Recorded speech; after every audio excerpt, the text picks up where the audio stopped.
Hi, welcome to another video. So Qwen 3.8 Max Preview just got a pretty significant update. The Qwen team posted about it, saying that during the preview period, Qwen 3.8 is getting better by the day, and the latest version is live now with broad gains and a big step up on web frontend. They also said that the model is still evolving daily. They want people to come test it and tell them what breaks, and they're looking forward to a more capable official version, which they plan to open weight for everyone, so that's great to hear as well. Now, if you watched my last video on Qwen 3.8 Max, you'll remember that this model was already really impressive. But before we get into what's changed, let me give you a quick recap of where it stood when I tested it. So Qwen 3.8 is Alibaba's new flagship. It's a massive 2.4 trillion parameter model with a 1 million token context window, and they claim that it's second only to Fable 5. I ran it through my King Bench questions, which include some front-end and animation tasks, some 3JS tasks, an SVG test, a math problem, a long horizon agentic task, and one really hard 3D task at the end. And it did really well. It got an 8 on the elevator simulation, an 8 on the 3JS contact lens case, which made it the second best model I have ever tested on that question, an 8 on the folding table, and an 8 on the Panda SVG. Then it got a full 10 on the bow and arrow game, a full 10 on the hard math problem, and a full 10 on the long horizon agentic task where it fine-tuned a Gemma model completely on its own. It ended up with 65 out of 80, which is 81.25%.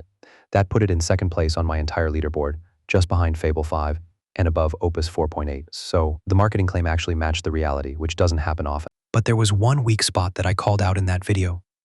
The model was not as good at long-running tasks, with Claude Code at the very least.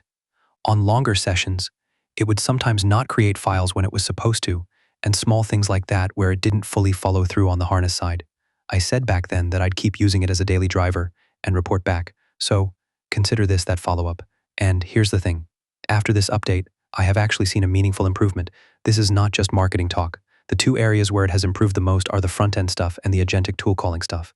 The front-end generations are noticeably better now, which lines up with what the Qwen team said about the big step up on web front-end. And the tool calling is a lot more reliable than before.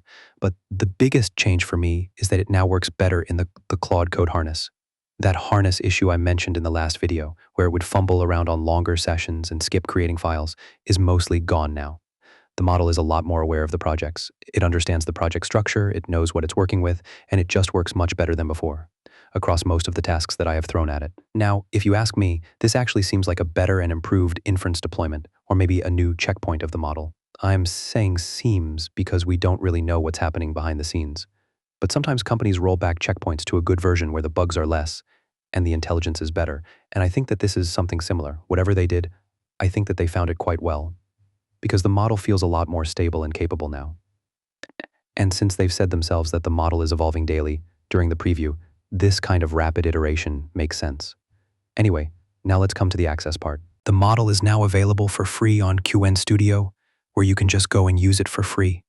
So if you want to test it out yourself, that's the place to do it. For the heavier usage, it's still available on their token plan, as well as on Coder and CoderWork, like I covered in the last video. But do keep in mind that it is not available for free on things like Qwen Code, as they have phased out the free tier there. If you remember, they first cut the free quota down from 1,000 requests a day to 100, and then they killed it off entirely earlier this year, citing a product strategy adjustment. The CLI itself is still free and open source, but the free hosted inference is gone. So if you were relying on that free tier, that's dead now, which is really bad. But at least you can still use the model for free on Qwen Studio. So there's that. So what's the verdict? Well, my last video ended with Qwen 3.8 Max sitting second on my leaderboard with one asterisk next to it, the long-running task issue. And with this update, that asterisk is mostly gone. The front end is better. The tool calling is better. Harness behavior is better.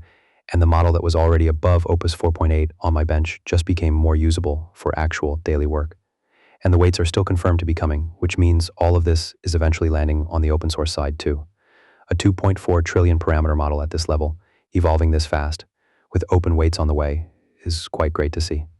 I'll keep testing it as more updates roll out, and once the official version and the weights drop, I'll run the full benchmark again, and we'll see if it can take the top spot from Fable 5. Overall, it's pretty cool.